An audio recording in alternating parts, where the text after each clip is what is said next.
In 2017, just weeks before his death, Tom Petty broke down. He told his closest friend about the day that haunted him for decades. It happened in 1979. Someone was dying, and Tom walked away. He never went back. He called it the most cowardly thing he ever did.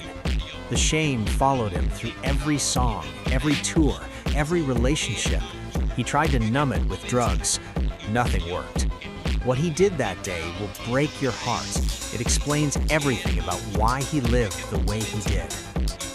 Tom Petty came into the world on October 20th, 1950, at exactly 10:51 p.m. in Gainesville, Florida.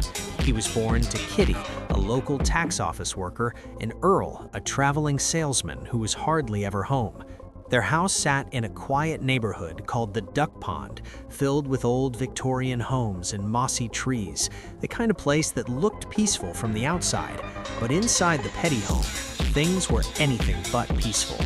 Tom's father, Earl, had a bad temper and a drinking problem, and by the time Tom was 5 years old, the beatings had already begun.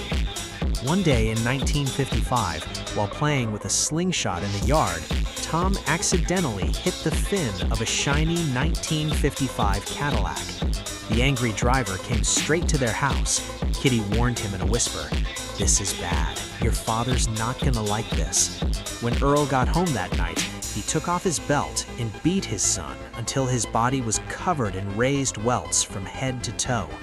Kitty and Tom's grandmother laid him on the bed, stripped off his clothes, and dabbed the wounds with cotton and alcohol while he cried in silence. It wasn't the last time. Tom learned early how to disappear when his father came near. He found comfort with his mother. Kitty was soft-spoken, kind, and full of music. She taught him country songs and always kept a radio playing nearby. But her own life was hard. She had epilepsy and cancer, and she quietly endured the storm of Earl's violent moods. One day, years later, while Tom was playing with his band, Mudcrutch, the family went on a fishing trip. On the way back, Earl had too many drinks and crashed the car into another vehicle. Everyone was knocked unconscious. Kitty's health never recovered. She became weaker and more withdrawn after that day. And when she died on October 21st, 1980, just one day after Tom's 30th birthday, Tom said he knew she was already slipping away long before that.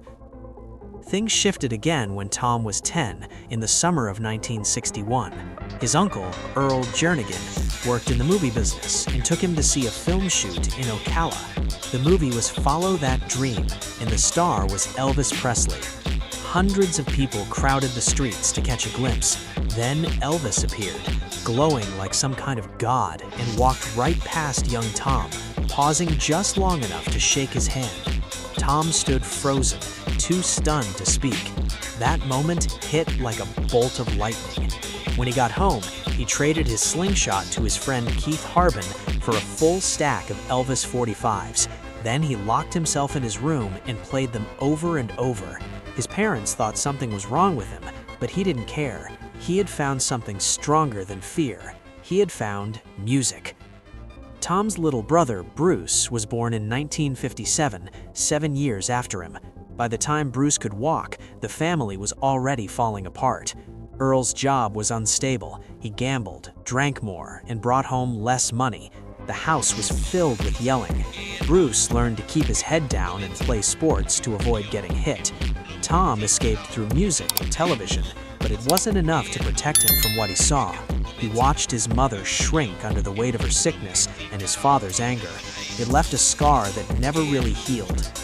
In 1964, when he was 14, Tom got his chance to turn all that pain into something new. A girl named Cindy at Howard Bishop Junior High asked if he knew a band that could play at the school dance. He lied and said yes. Then he grabbed some friends and made one. They called themselves the Sundowners. They practiced in a wooden shed attached to the family home, using old carpet to keep the sound in. That summer, they won a Battle of the Bands contest and started playing Friday nights for $100 a show. The Beatles had just appeared on The Ed Sullivan Show that February, and everything changed. Tom watched their performance on February 9, 1964, with 75 million others. He waited through every comedy skit just to see them play again. Tom heard "I Wanna Hold Your Hand" at the Teen Time Center and realized he didn't have to be Elvis. He just needed a guitar and something to say. However, things with the Sundowners turned dark in 1966. They were setting up for a show at the Delta Upsilon frat house near the University of Florida. Tom got into a fight with his drummer, Dennis Lee. Words turned to threats. Dennis punched him in the face hard and then kept hitting. Fraternity boys stood around cheering as Tom was beaten to the ground. Kitty cried all night when she saw the damage. That was the end of the Sundowners. Even though Earl bought Tom his first guitar for $35 from Sears, he never understood him. Tom wanted a son who played sports, went hunting, and acted tough. Tom was quiet, thoughtful, and completely hooked on music. From the night of the Beatles' performance, it was clear to everyone around him Tom Petty was going to be a musician.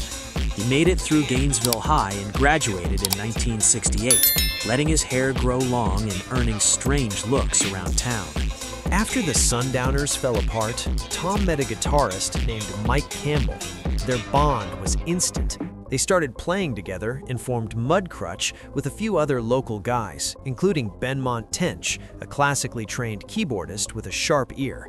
They played all over Florida, built their sound, and practiced at a beat-up farmhouse on NW 45th Avenue called Mudcrutch Farm.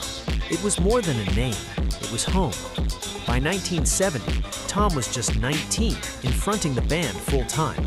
They recorded their first single in 1971 and started building a small following.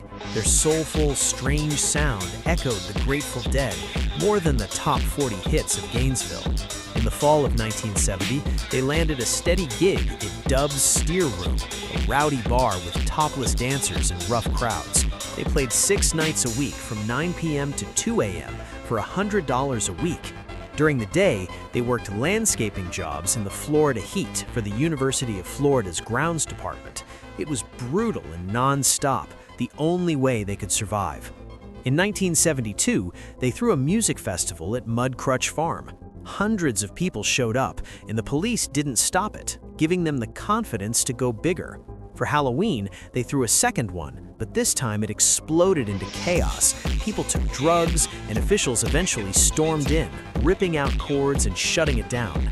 Angry fans set the sound towers on fire, and the band was evicted. Mudcrutch was homeless again. Through it all, Tom's focus never wavered. On March 24, 1974, he married his high school girlfriend, Jane Benyo. She was already pregnant with their daughter, Adria, who was born on November 28th that same year.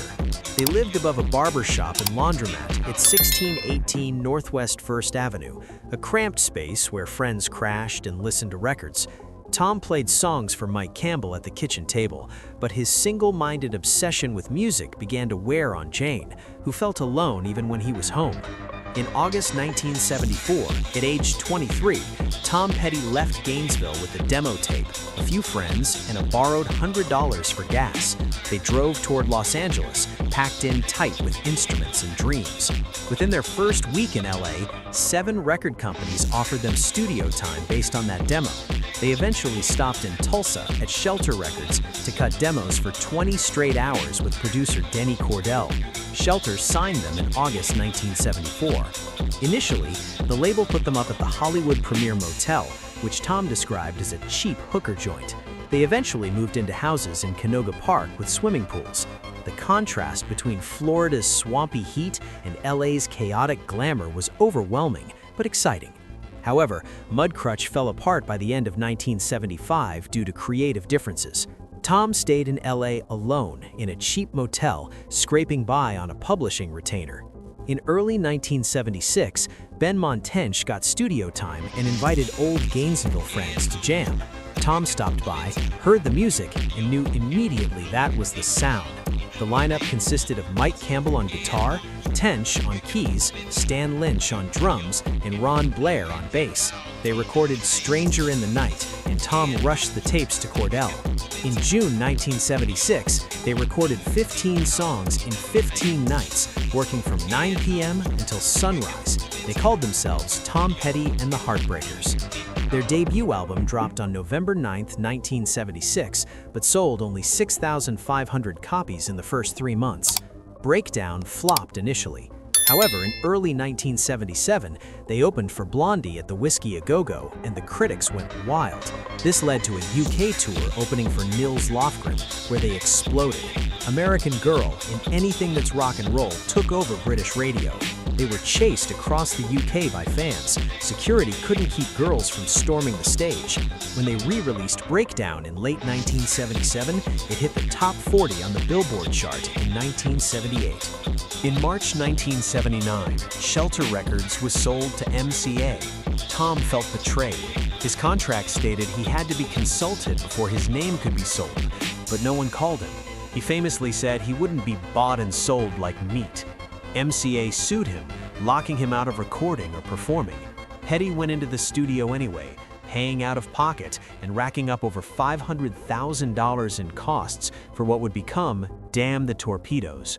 On May 23, 1979, he filed for Chapter 11 bankruptcy. His debts were over $576,000 against assets of just $56,000. This move voided his contracts and forced MCA to renegotiate, allowing Petty to keep creative control. While his professional life was a battlefield, his personal life was crumbling. Jane Benyo was mentally unstable and struggling with addiction, frequently threatening suicide to keep him on the phone. Tom threw himself into work instead. Damn the Torpedoes was released on October 19, 1979, hitting number 2 on the Billboard 200 and going triple platinum. Hits like Refugee and Don't Do Me Like That played everywhere. By 1980, they'd sold over 3 million albums, but success brought pressure. Bassist Ron Blair grew weary of the endless touring and meaningless hotel rooms, eventually vanishing from their social lives before quitting in 1982. In 1981, MCA tried to raise the price of his next album from $8.98 to $9.98. Petty was furious, calling it superstar pricing, and threatened to rename the album $8.98. MCA folded, and Hard Promises came out at $8.98 on May 5, 1981, eventually going platinum. Petty spent 18 months trying to record Southern accents, intended to be a double album about the American South. During one frustrating session for the song Rebels, he snapped and punched a wall, crushing his fingers. Doctors told him he might never play guitar again. He underwent electroshock therapy just to get his hand to close. The 1985 tour for the album used the Confederate flag as a stage decoration, intended to reflect the mindset of a Southern character in Rebels. Fans took it literally, waving flags at shows. Petty realized too late the message he was sending and stopped a show in North Carolina to call the move stupid. In 2015, he reiterated that the flag should never have represented them. During this time, cocaine filled the studio. Drummer Stan Lynch called it dancing with the devil. Petty fired Ron Blair and brought in Howie Epstein in 1982. That same year, Jane gave birth to their second daughter, Anakin Violet, but her addiction worsened. Tom found her passed out while the baby slept in another room. Though their divorce didn't become official until 1996, he knew he had to leave by 1984. Adria later said being married to someone mentally ill for so long had destroyed her father. Controversy struck again in 1985 with the music video for Don't Come Around Here No More, where Petty, as the Mad Hatter, cut Alice into pieces like a cake. The video sparked outrage and fueled censorship pushes, but the song became a massive hit. In April 1988, a chance meeting at Tom's house led to the formation of the Traveling Wilburys. George Harrison, Jeff Lynne, Roy Orbison, Bob Dylan, and Tom Petty recorded Handle with Care in Dylan's garage. The resulting album, Traveling Wilburys Volume 1, sold over 3 million copies. They felt like kids again, but Roy Orbison's death in December 1988 cast a shadow over the group.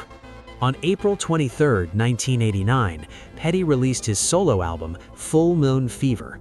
It was a massive success, reaching number 3 and going quintuple platinum. Hits like Free Fallin' and I Won't Back Down became cultural anthems. However, MCA had initially refused to release the album, claiming it had no hits. Internally, the band felt the strain, as Mike Campbell played almost everything on the record, making Stan Lynch feel marginalized. Success didn't stop the internal unraveling. Howie Epstein was descending into heroin addiction, showing up late and stealing money from the studio to buy drugs. Despite this, the music continued to resonate. Learning to Fly spent 6 weeks at #1 on the rock charts in 1991. Between 1992 and 1994, Petty poured his soul into Wildflowers, which he called his divorce album. Jane was gone, but the wounds were fresh. Producer Rick Rubin noted that Petty didn't want to leave the studio, as it was the only place he felt safe. He recorded nearly 30 songs, but the label forced him to cut it to 15, a decision that haunted him. Released in 1994, it sold 4 million copies. After the divorce was finalized in 1996, Petty collapsed into heroin use. He used quietly to numb his pain, keeping it a secret even from his band. Dana York eventually entered his life and helped pull him back from the brink. They married in 2001, but the secrets continued. Meanwhile, the Traveling Wilburys released Volume 3 in 1990, skipping Volume 2 to mess with people, but it lacked the soul of the first album without Orbison. The group dissolved quietly. In 1999, Petty released Echo, an album that reflected his broken state. His divorce was bitter, and Jane continued to harass him, leading to a restraining order. Howie Epstein was also fading. He was arrested for heroin possession in 2001. When he appeared at the Rock and Roll Hall of Fame in 2002, he weighed less than 100 pounds. Tom had his manager fire him in May 2002, unable to do it himself. Howie died in 2003, which Tom said tore his heart out. Behind the scenes of his 2008 Super Bowl halftime show, Petty was using fentanyl patches and oxycodone to manage unbearable physical pain. His body was failing, emphysema, knee surgeries, and a fractured hip that wouldn't heal. In 2014, he collapsed on stage with pneumonia, but he refused to stop touring. In 2015, Dana found him overdosed on the floor of a London hotel. 2 doses of Narcan saved his life. He never told the public. In therapy, he called himself a coward for running from pain into needles. This guilt traced back to 1979. When his mother was dying in the hospital, he saw her room covered in clippings about him.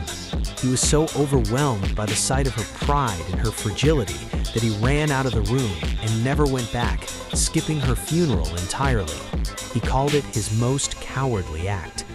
He also regretted how he handled Stan Lynch and Howie Epstein, stating near the end, "I failed the people who needed me most."